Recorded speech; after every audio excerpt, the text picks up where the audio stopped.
Hey bassoonists, are you looking to ramp up your reed making? Well, Barton Kane has the solution for you. They offer over 60 variations of precision gouged, shaped, and profiled bassoon cane. Use coupon code FREE SHIPPING for orders over $150. This includes international orders. Go shop now at www.bartonkane.com. Edmund Nielsen Woodwinds has been serving the DoubleReed community for 70 years.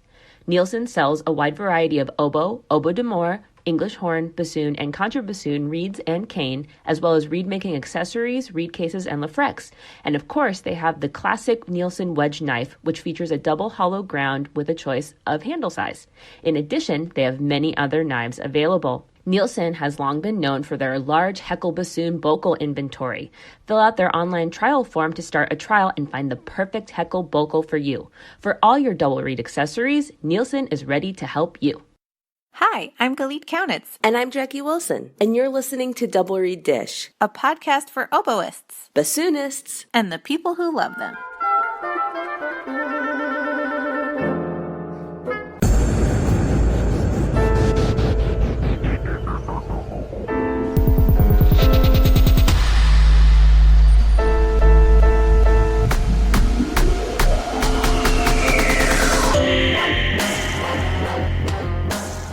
I have a new family member.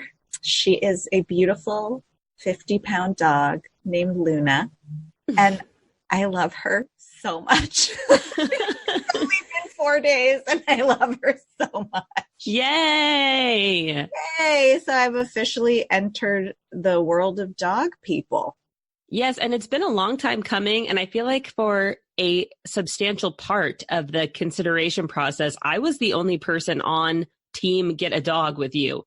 There were very few people on Team Get a Dog and a lot of people on Team Don't Get a Dog. We won! On Team Don't Get a Dog was my wife. And your parents. And my parents and my brothers. But it's okay. But podcast co-host wins out every time. Look, I needed the dog. The dog needed me. It was kismet. Oh, and the cat, I think, is also on Team Don't Get a Dog. Yeah, the cat was definitely on Team Don't Get a Dog. But we are acclimating them extremely slowly. So they have not met nose to nose yet. There is currently all interactions are monitored and baby gated. So TBD on the cat. I mean, I'm definitely keeping the cat, but TBD on whether or not they're going to be best friends like in my wildest dreams. And in the meantime, it's back to school. Are you excited to be back? You just had a lot going on. Oh, yes. The faculty did a back to school welcome concert. Essentially, that was Dead Elvis with Soldier's Tale. And it went really, really well. Let me tell you, if you're going to play Dead Elvis and you're looking at where to purchase your costume and your wig, regarding Amazon, you get what you pay for. And I will leave it at that. If you cut corners, you're going to put a lot of work into making it work. So keep that in mind. So we're not talking about Elvis today. We are talking about back to school advice for college or grad school. And we got so many amazing responses from our listening community. Katarina Wallace-Bristol said, seek to expand your artistic and academic world beyond the music building. Campuses have so much to offer all students for enrichment, growth, and development. And I really, really love that because I feel that we are in an extremely transitory time right now where we're training students for careers and jobs that don't exist yet. So I think it's really, really helpful to figure out who you are outside of music. We had several people talk about the importance of who you surround yourself with. Annie says, run with the high-achieving go-getter crowd, not by yourself, especially if you're lonely. It takes a supportive community of peers in addition to excellent instruction to be successful. I always tell my students, show me your friends, I'll show you your future. Mm-hmm. I found my tribe when I found people who were encouraging one another to do your best and try hard, and who will help pull you up in your moments of weakness or self-doubt. Really, I agree with that. Think about who you surround yourself with. Mm-hmm. Greg said, be kind to yourself and treat your body right. Ask for help a lot. Play long tones and scales every day. Check, check, check, check. I 100% agree with all of that. And I love that he said ask for help, because we are not alone. There is a whole community out here, whether online or in person, that can help with whatever you're going through. And I guarantee if you're going through something, you are not the only one. Well, and that kind of relates to Krista's comment that says, go to office hours. Your professors aren't as scary as you might imagine them to be, and they really want to help you. Yeah, that's why we're doing it. Yeah, definitely. Demystifying and getting to know your professors, that can seem a little scary, but I completely agree. We also can't help or solve problems that we don't know about. So don't feel hesitant to put things on your teacher's radar and lean on your resources. That's why we got into this business. No one becomes a teacher because they hate working with students. I mean, maybe some sadists do, but... Let's go most. Elizabeth Ball Crawford said, do the work. 4 years will go by fast, faster than you realize. Take every opportunity. Don't overthink risks. Learn from everybody and every situation. Don't close any doors. Be kind to everyone. Yeah. That sounds good. Dylan says, learn how to say no without feeling guilty. So kind of a nice counterbalance to take risks, go for it. But when your body and heart are telling you, I need to scale this back, don't be afraid to do that, because we've talked about burnout a lot on this podcast as well. So protecting your heart, protect your heart, protect your art. I'm going to copyright that. Oh my God, I love that. Trademark. Don't even think about it. Copyright. Property of DoubleReed Dish, LLC.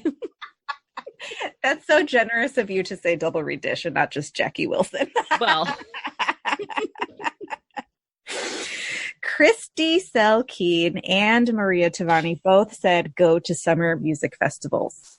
They are so important. They are. I mean, Maria says they seem expensive, but it'll be worth the money to play a ton of rep and meet a ton of musicians from all over that you will then have as connections later. Yes. It's so important. If you have the ability to go to a summer music festival, no matter how short or how long, you should totally do it. Yeah, that's definitely something I wish I had done more of. I completely agree with that. I loved this advice from Christina, who says, no one cares what chair you got in All-State Band. Christina, yes.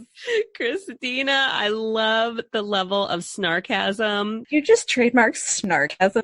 I definitely did not come up with that. I think it's a thing. I didn't come up with that. Mary Parker said, start a practice and read journal. Oh my God. That was what she said. Oh my God. And oh my God, I agree. Ooh, I love this. Jenny says, keep organized, be disciplined, but remember to take a break and have fun without consequences that run into your responsibilities. And this is essentially going back to this idea of balance, but I love that she brings discipline and organization into it, because part of college is that you're self-sufficient now, and mom and dad are not there to make sure to remind you you have this thing today. And so you have to be on top of stuff and not only be looking at today, but what's coming up this week, this month, later this semester, and even self-care things like, oh man, tomorrow is such a busy day. I need to remember to pack a sandwich. Yes. And thinking about that type of stuff. And so organization can play such a key part in a successful, sustainable time in college. So I love that she brought organization into it. Heidi says, go out into the community with your own ensemble and start performing and making your music career real while you're still studying. And actually, that's amazing advice. And I would expand on that. If you want to go into higher education and you're in grad school right now, see if you can teach a music appreciation class somewhere or start teaching at a small college, whatever applied instrument. Like, get yourself out there and get some teaching experience if that's what you really want to do. So has this made you think of anything you would especially say to DoubleReed players starting their degree? I've already said it a little bit, but I'll expand on it. It can be so devastating to have a tiny definition of success when the career is as specific as it is. So pursue what you love, music, oboe, bassoon, to as much as you possibly can. Make yourself the best musician that you possibly can. And also, who are you outside of that? What do you like to do outside of that? That is not so narrowly defined. And in the end, it's about creating a life that you will enjoy as a whole person. What's your advice, Jackie? I think one thing that we haven't necessarily touched on, especially for the grad students, but for the undergrads as well, it can sometimes be a little bit of a transition to study with a new applied teacher. There's sometimes of like, oh, you're telling me to do this that way. My old teacher didn't tell me to do it this way. My old teacher taught me to make reeds like this. And I would encourage you that with a new teacher to be completely open to their processes, to their instruction, to not question it, to not bring in previous instruction as a way to deflect what they're trying to tell you to do. Completely open yourself up to the process. And then at the end of the road, you take what you can use from teacher A, what really resonated from teacher B, and so on, plus your own thoughts and feelings. And that's how you come up with your own musician, your own pedagogy, your own perspective. But if you limit yourself, you're not going to be able to reap everything from that teacher that you can. And that's why you're there in the first place. So it can sometimes be hard, especially if we all love our teachers, hopefully.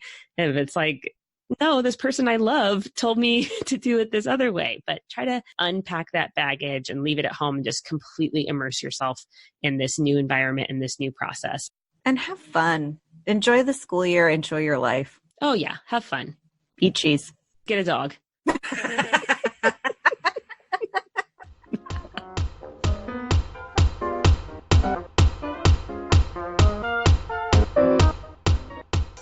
So I want to talk to you guys about Singin' Dog DoubleReeds. Singin' Dog DoubleReeds is an online double reed shop and one of the largest suppliers of high quality and affordable professional and student reeds for oboe and bassoon in the USA. Visit them at www.singindog.com to see all of their products, and you'll be glad you did. That's Singin' Dog DoubleReeds. Everyone knows that Genda Industries is known for their reed knives, sharpening, and overall amazing quality and service in the double reed world. But there is so much more going on at Genda Industries. Did you know you can get oboe and bassoon reeds from Genda Industries Artisan Mall? The Genda Industries Artisan Mall is like a farmer's market filled with talented local and regional reed makers selling their reeds. It's a great way to try out some new reeds from new makers. Who knows? One day they may be your reeds for sale. Add the code DRDGenda, all caps, no spaces, at checkout and get 10% off any Genda reed knife, maintenance kit, reed knife sharpening book, cutting block, and reed tool roll. Visit them at www.gendaindustries.com. Oh, and they're more than just reed knives.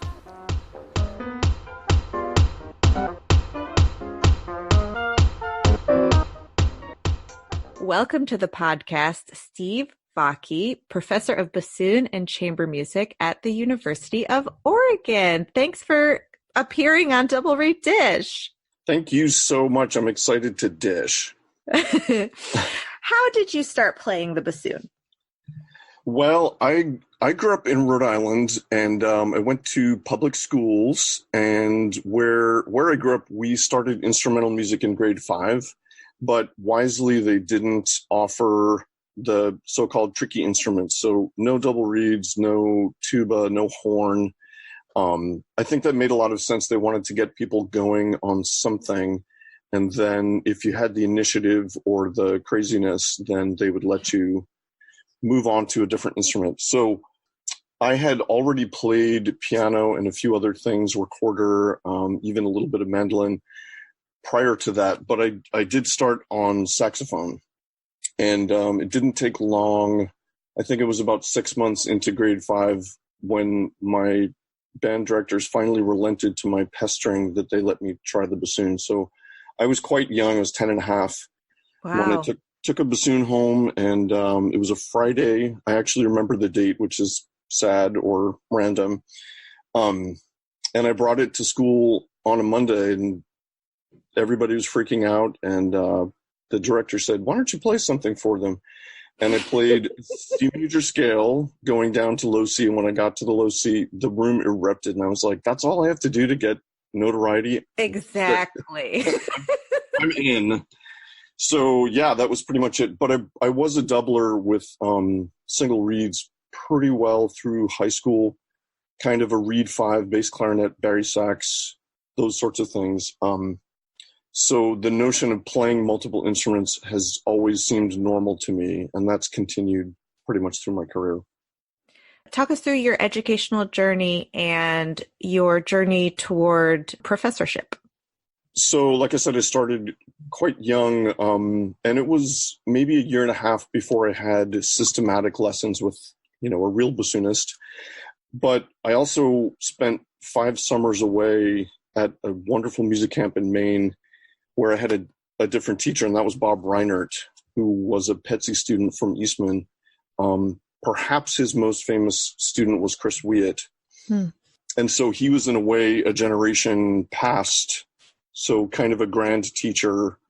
But I studied with him for 5 summers, and then my first teacher from home, her name's Rebecca Eldridge.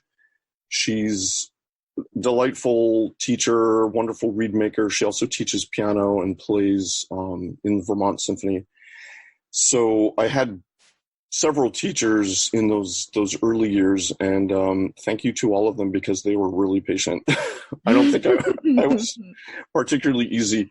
And I did the kind of usual things, youth orchestras, both in Rhode Island and in Boston. I studied with Matt Ruggiero, who I know is one of Jackie's teachers, for a couple of years in high school, and at Tanglewood in the high school program. Undergrad, I went to Eastman. This was in the late 80s, so I studied with Van Hoosen my whole time there.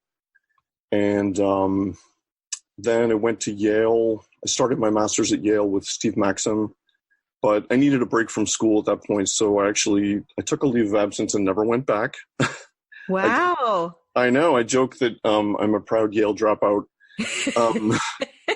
And it was the days before it was free, so that was one factor in taking a leave. But I took a year off and then transferred to the Hart School.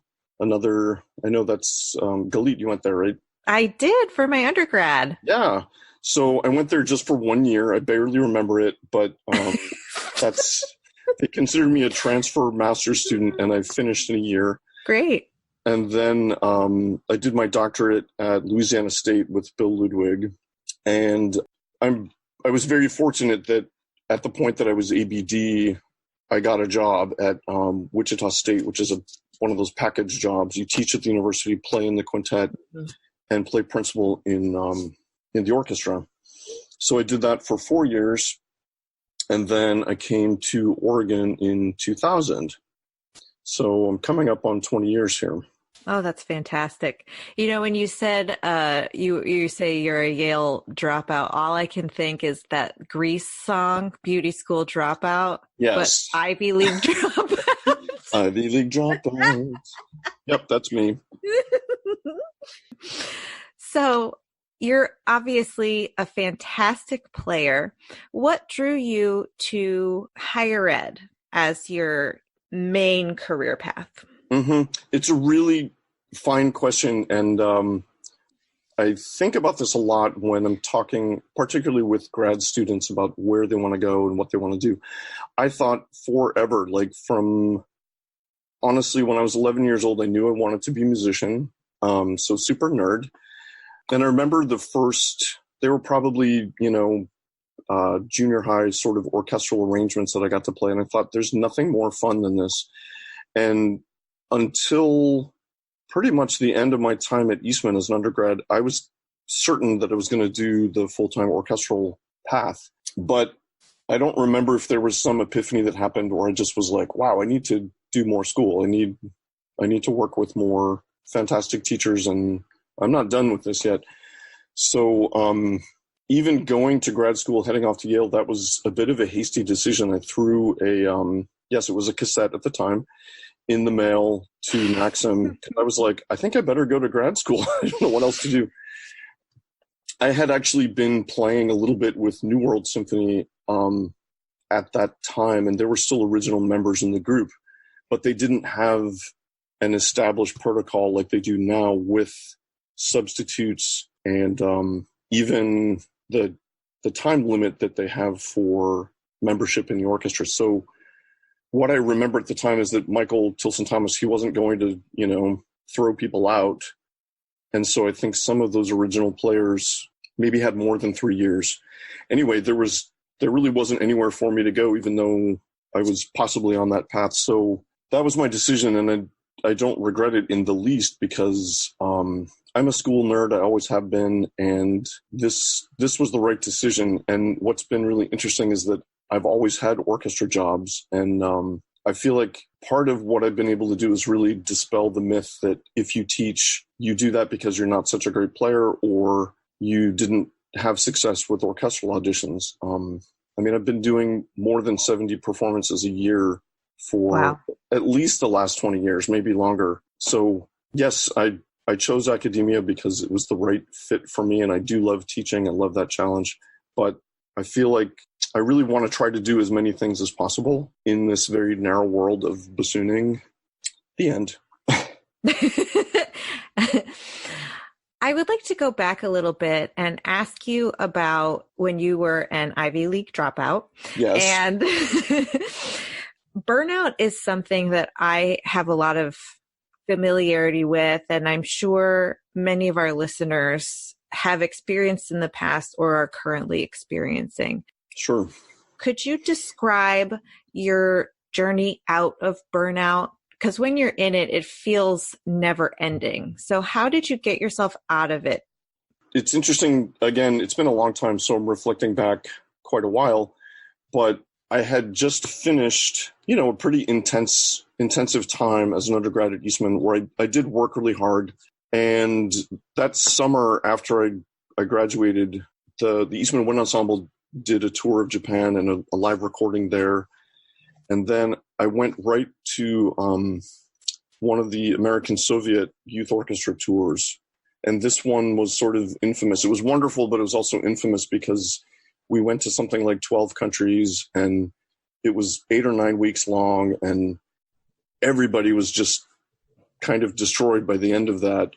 Many people got sick on the tour. And I remember we finished in Philadelphia, and it was maybe a week or two before school was going to start at Yale. And so really, I didn't have any downtime that summer. And I think that's why I needed a break after a year. And so, at the time, it seemed like a really scary decision, like, oh my gosh, what are you doing? I remember even Maxim said, you have to, I'm paraphrasing, but he said, you have to find solace in your art.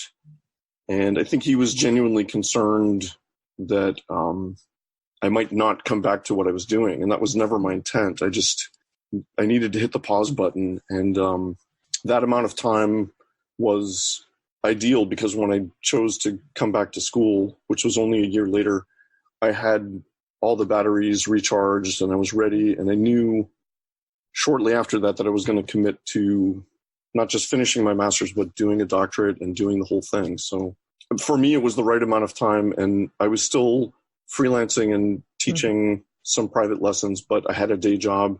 The perspective was great, and the time off, mental time off, was, I guess, just the amount that I needed. So you were still practicing during your year off? Yes.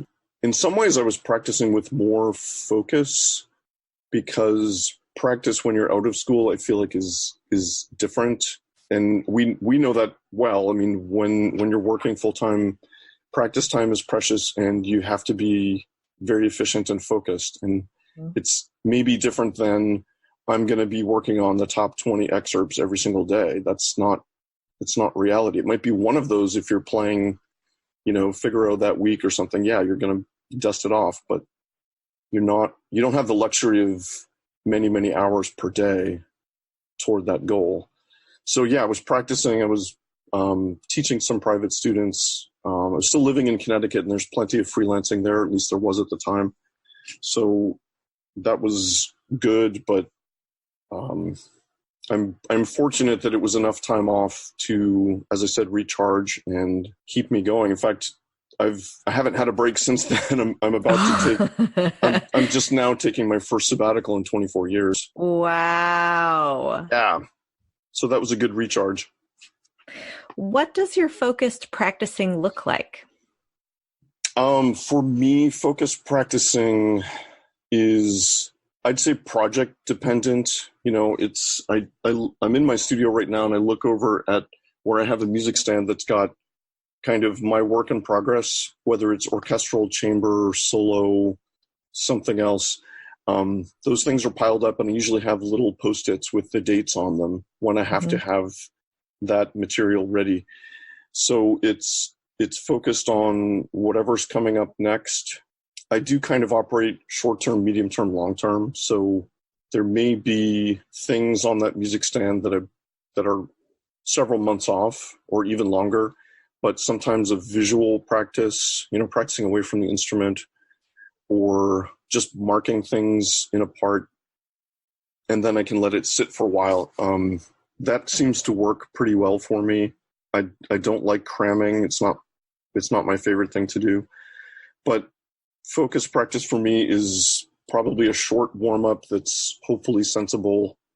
I try to divide what I do with reeds. I'm not a big reed nerd. Maybe we'll talk about that later, but I try to use some reeds for warm-ups, some for technical practice, and then some for repertoire. It took me a much longer time than many to learn that you can't play on your best reed all the time. That was You can't? No, you can't. I mean, you can, but yeah, good luck. I was not diligent with that through my entire time at Eastman. It took well into grad school until I became more methodical with reeds. So I tried to do that now because it's a survival tactic. You really need to. But I don't spend an enormous time practicing. I enjoy the work, but again, the time is relatively precious. So when I'm doing it, I have to feel like I'm accomplishing small goals as opposed to like, I'm going to learn this entire piece in one sitting. That doesn't work for me. Yeah. And I tried not to put pressure on myself to accomplish all the things at once. I do probably too many things. But with practice, with learning material that's on that stand, again, I feel like if I allow myself to let that preparation happen in many different stages, many different kinds of practice, that works out well. I do spend what I call practice time away from the instrument. I can get a lot done. I know that sounds funny. No, I think it's fantastic. I've been doing it myself lately, listening and, marking and air fingering and mental practice. Yeah. Yeah. It's a secret. Now everyone knows about that secret. Oh. So you have a career where you get to do literally everything. You do new music, you do Baroque music, you teach, you play in orchestras, you solo, you record. And I'm on all the committees. And you're on all of the committees because you're a full professor. Yes. So, okay, I guess my first question is, do you still find it stressful and challenging to bounce between all of those different modes? In a way, I hesitate to say stressful because, again, if I'm feeling that pressure to accomplish whatever it is, a playing need, a teaching thing, coaching, a committee assignment, something like that, I just have to step back one or two paces, and I get the perspective that it's like, first of all, I gave up on perfect a long time ago. I still strive for it, but if perfect doesn't happen, that's okay, because look, we're human, and there may be people that can achieve perfect all the time, but more power to them. So that's a bit of a release valve that allows me to still aim pretty high with my standards, but I know intellectually that stress is not productive. It doesn't help me out. It's amazing that you're saying this, because Jackie and I literally just had a conversation saying the words that are coming out of your mouth. And it's been an epiphany lately that you don't have to be perfect to still be great. And you are a great player. And the fact that you don't obsess over perfection, that doesn't mean you're lowering your standards. It just means you're giving yourself the freedom to be a human being, right? Yeah, I mean, like I said, I would love to be better still. It's an interesting thing. I don't know if my playing is at the highest level that it's ever been. But I also don't really think about things that way. I don't obsess about those kinds of comparisons, even with myself, let alone with others. There are zillions of fantastic double reed performers and teachers, and for that I'm grateful, because it gives all of us inspiration. But each of us only has our own path. And again, even in this double reed world, that the work opportunities are relatively narrow, we can find our own uniqueness by focusing on the path that we're following. So yeah, that gives me that perspective that says I still want to strive for the highest that I can. And I know exactly what my challenges are, which is another helpful element to this. But I don't beat myself up about these things. And part of it is most listeners aren't listening that way. I tell my students that only if you're in a room full of bassoonists who have their sort of, those little golf scorecards, it's like, I guess you got a hole in one on that one, and I don't really think that many of our colleagues are doing that. If you hear someone play a piece that everyone has played and you've heard it a million times, what we're listening to is the individual interpretation, the individual presentation. Hopefully not, oh, well, that doesn't sound like so-and-so's recording or so-and-so's articulation, because who cares, honestly?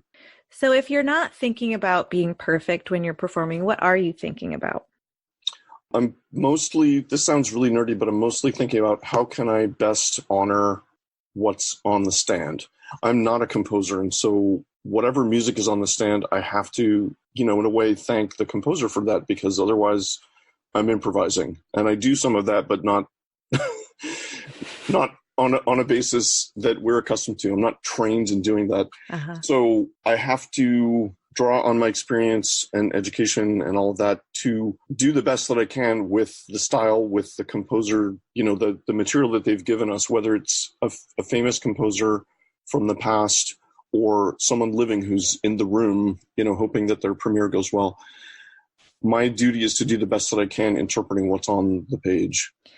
How does live performance inform your recording in the studio and vice versa? How does one influence the other for you? It's a great question.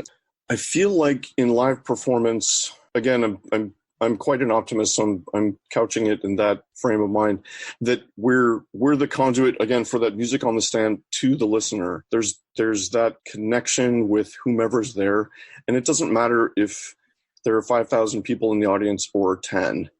And I've had both of those experiences. I did a recital once. I won't say where, it doesn't matter, but there were 10 people there. It's like, it was a guest recital, and that's fine. And then the other night I was playing an outdoor concert here in Eugene with the symphony, and there were easily 5,000 in the audience.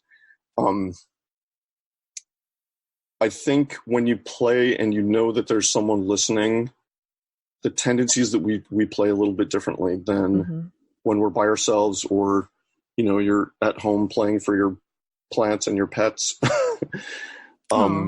And I think if we can bring a little of that into the recording situation, it sounds a little more lively. It sounds a little more engaged. And it's coincidental. I'm in final edits of a really huge recording project. It's all of the Alec Wilder octets for winds and percussion. Wow. Winds and rhythm section. And there are 31 of these. They're all about 3 or 4 minutes long. But this will be the first recording of all of them, including several that have never been recorded. And so I've listened to final edits, and it's getting ready to become a real thing. But you can hear when a recording sounds like it really matters to the performers. And I feel like that's a level that we can achieve when it's a live performance. Not necessarily all the time when it's recording, because we feel like, again, it has to be perfect right now, where we know with recordings, the technology is stunning and it's brilliant what can be done in order to make things sound perfect. Do you find that technology is doing damage to live performance, or do you feel that it's just necessary in order to get the composer's ideas across in an accurate manner? I feel like it's more of the latter. I don't get dark about the recording magic or the studio magic that can go on. I'm mostly interested in recording and putting out things that I think are worth others hearing. I don't see myself recording the Mozart concerto, and it's not because I don't like the piece.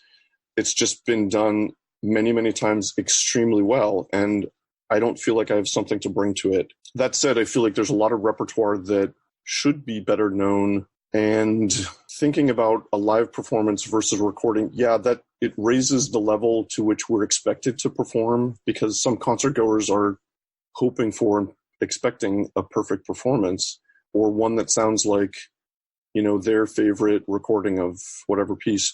But again, it's the experience of that live performance, watching and hearing these performers doing the thing right there at that moment, I think has a kind of vibrancy that you don't always get in a recording, even though you can.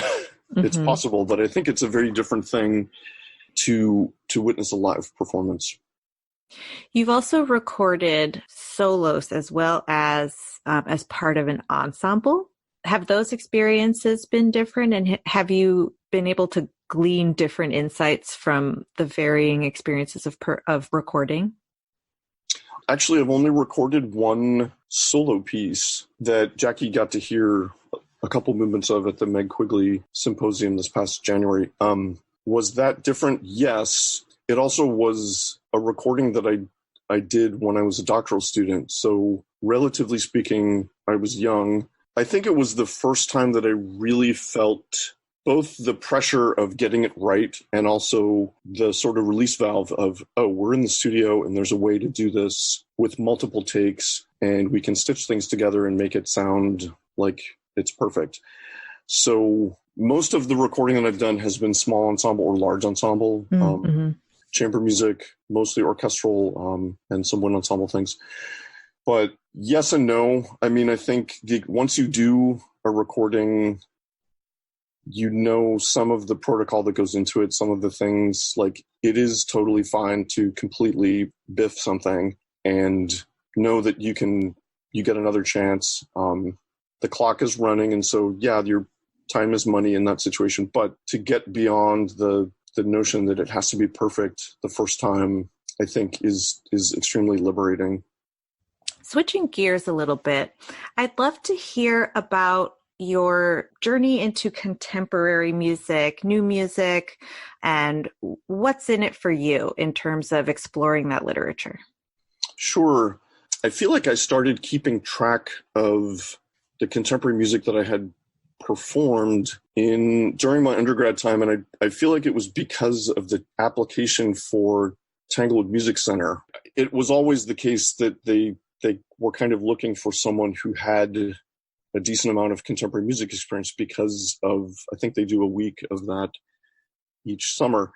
And though I didn't get in, it prompted me to keep track of that. And I realized through that process that I had played a lot of new music. And this may have just been, I was assigned to play these pieces during my undergrad. Maybe I had done a few in youth orchestra settings, but I'm a list maker, and it's maybe a bit of OCD, but keeping track of those things became something very, very easy to do. And I became to really like the process of working with a composer, getting to know them a bit, hearing their perspective, talking about notation, what they intend by the things that they notate, getting that immediate feedback. We can't do that with so many composers who are regularly performed but not living.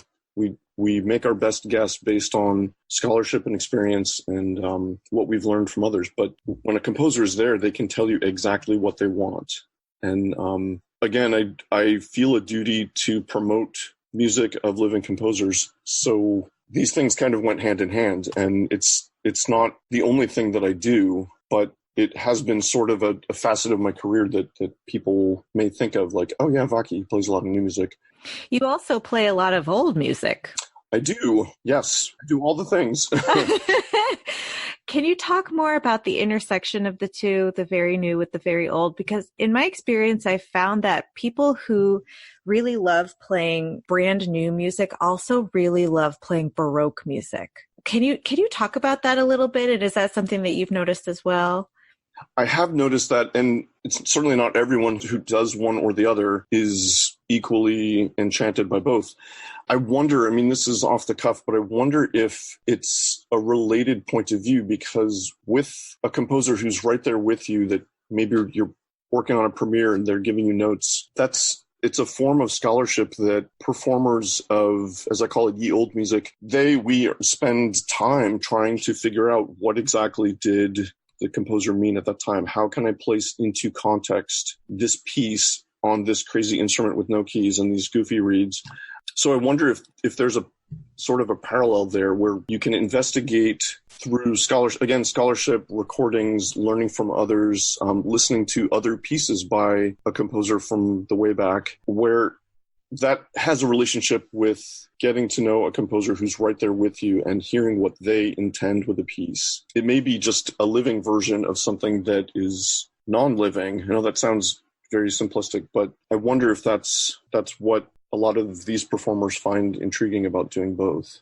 And what have you discovered playing Baroque music on a Baroque bassoon and classical music on a classical bassoon? It's roll hard. No, I do love it, and it's been a very interesting part of what I do, because I'm not a specialist on historical music, though I have done plenty of Baroque, classical, Dulcian, even stuff with rackets and things like that. Again, going back to how I grew up as a musician, it never occurred to me that you should only play one instrument. Mm. That was, first of all, no one ever said no to me, for which I'm thankful. They're like, oh, great, you brought home yet another thing. My bassoon teachers, my directors in school, they were like, great, take home whatever you want, try them out. So that idea kind of stuck with me. And yeah, I did focus my time in school on bassoon and contra, modern bassoon and contra, but I started doing the old stuff, and I'm essentially self-taught with those things. I've participated in some summer courses for historical music, but never with a bassoonist. I would go to oboe classes or cello classes, recorder classes, and you learn about style, and you learn about some of the tenets that work across all of whatever the instruments, or if you're a singer, if you pay attention to all of these people, it's kind of like free classes. But for me, I play historical instruments a few times a year, which means I have to learn how to ride the bicycle again each time. It is coming back to it. The reeds are different, of course. The resistance is different. Pitch is super tricky. I don't feel like I forget fingerings per se, but it does take me several weeks to kind of get back into it and feel like, okay, I'm ready to show up. But then when I do, I often have the experience, and this is with pretty much every facet in what I do. If I'm playing principal or second, third, contra, any of the other kooky instruments that I play, which maybe we'll talk about, or Baroque or classical, once I get in there, I feel like this is the most fun. You know, I really feel like I belong. But with the historical instruments, it takes me a little longer to get to that point. Switching gears again, I'd love to ask you so many questions about your teaching at the University of Oregon, but the one that I think is the most important is, what do you value the most in your teaching? I would love to know, we all have value systems, and, you know, if you only leave my instruction understanding this one thing, what would that one thing be for you? Awesome question. I feel like the most important thing for me in my time here at Oregon, and also in my previous job in Kansas, my job is to do the most that I can to help each student toward their own goals. I really don't have an interest in creating carbon copies of what I do or what others do, and I respect that. You know, like I said, there are so many fantastic teachers and players, but I feel like the most important thing that I can do is, in a way, walk with each student from point A to point B.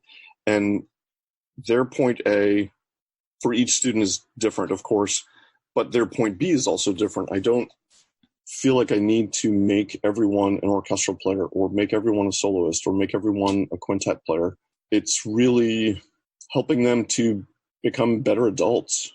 Mm-hmm. You know, that sounds super nerdy, but ultimately, I think that's what we're doing. And I have an enormous amount of respect for institutions, teachers who are creating, you know, maybe more methodical models of what they do with their students. I think that's fantastic. But for me, at this institution, in this location, and I feel like for the range of things that I can offer and that my students are interested in, it's about them. That's beautiful. Do you have any favorite memories you would like to share with the listeners of, you know, delightful things that have happened to you on stage? I think I heard delightful in floating quotation marks, right? Well, that's the second question I have after that. Okay. So let's go with literal delights, and then we'll go for quotation delights. Okay. I mean, I hope this doesn't speak to my memory failing, but I have had many, many exhilarating performances where, you know, my contribution in whatever kind of group it is, and everybody else in the group, if there's a conductor, if there's an audience, chorus, whatever, where things have just been stunning and you feel like, you know, the nerdy goosebumps, like, I can't believe we just did this thing and it went beautifully and the audience loved it. There have been many of those situations, and I feel like if I were to try to single out a few of them, it wouldn't be fair. Plus, I can't remember things like that. But again, as an optimist, I say I'm still super excited to perform. I'm mostly interested in repertoire that I've not performed before. So that's been an interesting change maybe in the last 8 or 10 years. There's still favorites that I'm always happy to play, but yeah, there have been many exhilarating performances, whether it's a group that I've gotten to play with, a conductor, a certain hall, a chamber situation that just everything's super tight and people are having fun and paying attention. It still captures some of that excitement that I had when I was 11 years old. I love that. Okay, so do you have any embarrassing things that have happened to you on the stage that you would be okay to share? I mean, who doesn't? Yes.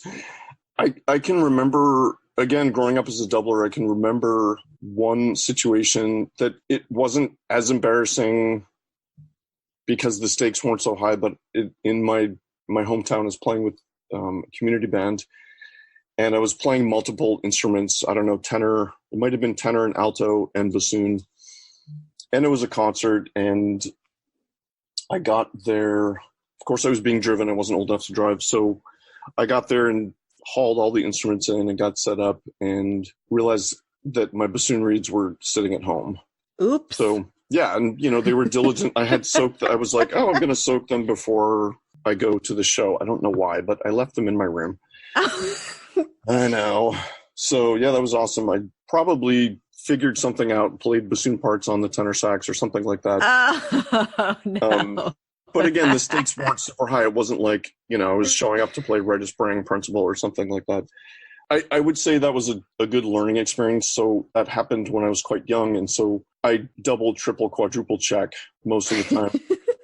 And, it's something we have to do because we have a lot of gear, we have things, and we leave things in places. So that was a good one. I do remember in high school playing Czech 5 in my youth orchestra in Boston. And in the third movement, the waltz, there are slurs, syncopated slurs in the bassoon, the first bassoon part in these solos that some of them are not particularly favorable slurs. And on the first statement of this solo, I hope it was only one of these slurs didn't come out. And so that I thought, I'll just play it the same way the second time because then I'll be consistent. I know, right? I was thinking about I'm a consistent, reliable performer. I'll do that instead of thinking like more than half the people in the audience know that Czech 5 is like that. So that was rather mortifying because I was the conductor and probably the coaches or somebody called me out on it later, and I was like, but that's what I did. It made sense to me. Yeah. Well, I have heard that advice before. Really? Yes. Maybe I've been told to do that. Seriously. Before. Or like if you have the second iteration of a theme, if somebody screws up the first iteration, you're supposed to try to make it like at least come close so it doesn't sound super obvious that the first person screwed up. Solidarity. Yeah. That's really funny. Those are two that I can remember. I am certain that there have been plenty more since then. Yeah, you'll have to go under hypnosis to get the rest of those. So in addition to Baroque bassoon, classical bassoon, you also play the Hecklephone. Can you talk to us a little bit more about that? Yes. So this is something that, in a way, I kind of stumbled into about 2.5 years ago. It was here in Eugene, and the Eugene Symphony, I knew early in the season that we were going to be playing Alpine Symphony by Strauss. And I knew that this was a tricky thing because there are very few instruments, and there are very few people who are willing to play the thing even if you can find an instrument. And so I put the symphony in touch with a couple people that I know, they may be listening, who have experience playing Hecklephone. And for one reason or another, it didn't work out to bring either one of them here to Oregon to play. And at the same time, I found an instrument that was for sale nearby, and I kind of made the leap. And it's not something anybody does lightly, but again, I have a lot of instruments, and it's always been a thing for me that, hand him some instrument, he'll figure out how to do it. Mm-hmm. So yeah, I bought what is a beautiful Hecklephone from 1930. Wow. Yeah, it's a gorgeous horn, and it's in great shape. It had been updated. Some of the keywork has been updated, and it's in wonderful shape. So what was tricky was figuring out reeds, and so now I have a bunch of reeds, and I kind of love playing this thing. I ended up playing Alpine Symphony, and I've had a few other performances since then of other pieces, but I think it's a really cool instrument, and it deserves not to die. Do you ever play it on a recital? I haven't, but I'm hoping to. So I'm taking a sabbatical this year, and I'll be playing full-time in Oregon Symphony as acting contrabassoon, utility bassoonist. But part of my sabbatical project is to spend some time on the Hecklephone. So I have a bunch of repertoire in addition to the probably the most famous piece is the Hindemith Trio, but I would like to play it more. I think it has an unbelievable sound. It's fun to play, and people have been really, they have a really favorable response to it. If they don't know what it is, it's fun to share, this tiny little branch of the double reed tree. Literally a tree. It's a tree. It's almost as tall as a bassoon. Oh, that's amazing. That's amazing. It must be really wonderful to see their eyes light up when they hear the Hecklephone sound. Yeah, and it's it was made to be kind of a loud version of the bass oboe at the time. It's the bore is really wide, so it's not a very subtle sound. What advice do you have for a young musician who aspires to have a career like yours? I'm thinking particularly that I made a conscious decision that I wanted to play a lot. I wanted to be very, very busy in solo, chamber, orchestral, new music realms, as well as teaching. So I think all of the things that we would want someone to do who's focused on a full-time playing career, all of those things apply, in addition to kind of knowing yourself. I mean, that sounds maybe too obvious, but teaching is not for everyone. Working in academia is not for everyone. But if those qualities you see in yourself, not just teaching, coaching, working with many kinds of students with many sets of experiences and a lot of different backgrounds. Yes, doing the committee things, doing all I call it administrivia, hashtag. I know that's going to take off now. I love it. I know, it's perfect. Serving on committees, doing peer reviews, doing external reviews, being a part of an academic institution and helping it to grow, helping it to change over time. If those are qualities that someone could find in themselves as appealing, being in a school environment, I mean, I said it earlier, I'm a school nerd, and so it makes sense that I've kept this as part of what I do. If you can see those qualities in yourself, then this is probably the right kind of thing to do. We all know it's not easy to get any job doing what we do, even in such a narrow field, but I think take advantage of every opportunity as a teacher, as a reed maker, as a coach, certainly as a performer. All of these things contribute toward a set of experiences that could potentially get you hired. That's fantastic advice. Steve Vacchi, thank you so much for talking to us on Double Reed Dish. This has been such a wonderful conversation. We really cannot thank you enough. Thank you so much. This was super fun. And let me know when you're ready to dish again. All right, we will.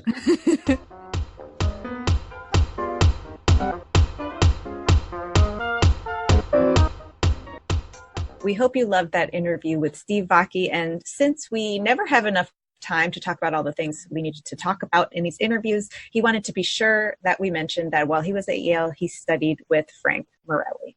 As always, you can follow us on all of our social media on Facebook, Instagram, Twitter. You can listen on SoundCloud, iTunes, Google Play, YouTube, or wherever you get your podcasts.